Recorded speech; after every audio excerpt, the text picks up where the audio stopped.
ఎప్పుడైతే 130 నుంచి 135 మధ్యలో ఉంది అంటే యువర్ స్టేజ్ 1 హైపర్ టెన్సివ్. ఎప్పుడైతే 140 ప్లస్ ఉంది అంటే యువర్ స్టేజ్ 2 హైపర్ టెన్షన్ అనమాట. సో 140 ప్లస్ 140/90 ఉందంటే నువ్వు స్టేజ్ 2 హైపర్ టెన్షన్ అనమాట. సో దానికంటే ఎక్కువ పెరిగిందంటే వాళ్ళు హైపర్ టెన్సివ్ పేషెంట్స్గా మనం కన్సిడర్ చేయాల్సి ఉంటుంది. సో ఇలా హైపర్ టెన్షన్ అనేది వస్తూ ఉంటుంది. ఎవరెవరికి ఎక్కువ వస్తుంది? కామన్గా హైపర్ టెన్షన్లో ఏంటంటే మనకి సమ్ టైప్స్ ఉంటాయి అన్నమాట.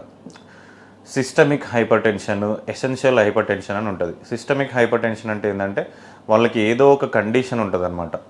లైక్ వాళ్ళకి సీకేడి అంటే కిడ్నీ డ్యామేజ్ అవ్వడము, లేకుంటే లివర్ డిసీజ్ రావడము, లేకుంటే వాళ్ళకి కొన్ని డిసీజెస్, కొన్ని కొన్ని ఫీవర్స్ ఇట్లాంటివి వచ్చినప్పుడు, క్రానిక్ డిసీజెస్ వచ్చినప్పుడు కూడా వాళ్ళకి బీపీ లెవెల్స్ అనేది పెరుగుతూ ఉంటుంది. ఇంకోటి essential hypertension. Essential hypertension అంటే అందరు old age peoples 70 years, 80 years, 60 years దాటిన వాళ్ళందరిలో కూడా బీపీ ఫ్లక్చువేట్ అవుతూ ఉంటుంది, బీపీ పెరుగుతూ ఉంటుంది. అది ఎసెన్షియల్ హైపర్ టెన్షన్ అనమాట.